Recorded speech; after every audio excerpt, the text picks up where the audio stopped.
All right, today we're tackling a subject that is, well, it's shrouded in secrecy. We're going to walk through the claims made in our source material about Israel's alleged nuclear arsenal. Let's dive right in.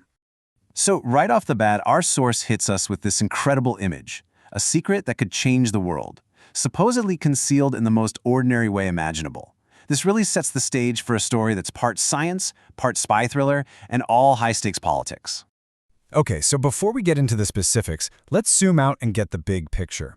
According to the data in our source, as of early 2025, there are over 12,000 nuclear warheads on the planet. It's a truly staggering number, and it shapes everything about our world. And from that massive global number, we zero in on this. The source material estimates that Israel has more than 90 of these warheads. And here's the really wild part. This is all done under an official policy of ambiguity. They don't confirm it, but they don't deny it either.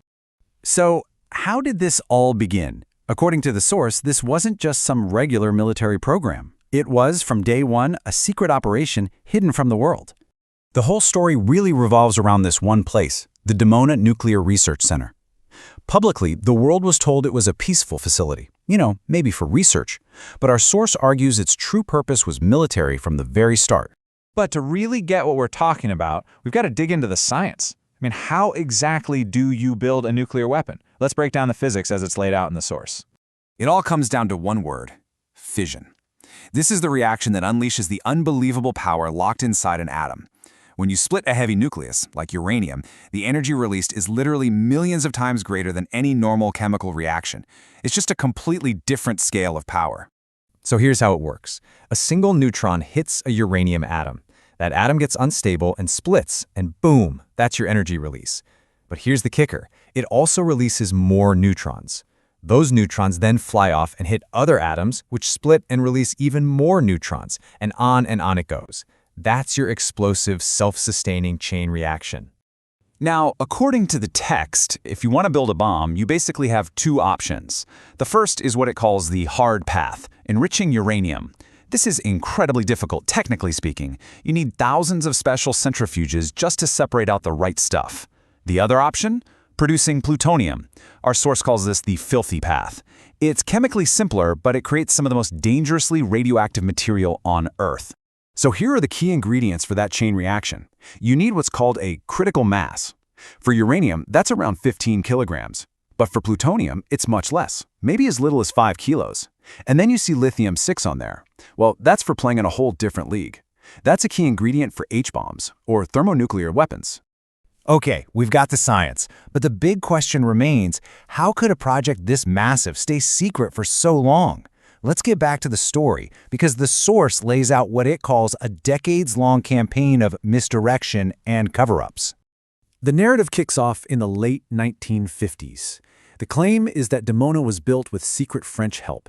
And when the Americans started asking what this giant construction site in the desert was, the cover story they were allegedly given was, get this, a textile factory. The source brings in this really powerful quote from J. Robert Oppenheimer, the father of the atomic bomb. It's this haunting reminder of the huge moral weight that comes with this knowledge, a theme that really runs through this entire story. This is maybe one of the most incredible claims in the entire source. It alleges that when U.S. inspectors were finally allowed into Dimona, they were basically given a tour of a movie set. The text claims false walls were put up to hide elevators that went down to a secret underground complex where the real work, separating plutonium, was actually happening. See, I have to be asking, if it was that secret, how does anyone claim to know these details? And that's where the story pivots to focus on one single person, a technician who worked inside Dimona named Mordechai Vanunu. The source material details the incredible price Vanunu paid. After he leaked photos from inside the facility, he was captured in pretty dramatic intelligence operation, tried for treason, and put in prison for 18 years, a lot of that in solitary confinement. And as you can see, even after his release, his life is still under severe restrictions. Let's pull back again to the bigger picture. The final part of the source material looks at the global cost and the strategic logic behind these weapons, not just in Israel, but everywhere. A huge focus is on the money. The sheer financial cost is just mind-boggling. This table from the source shows the data for 2024, with the U.S. spending nearly $57 billion. The text also includes an estimate for Israel's program, putting it at over $1 billion for the year.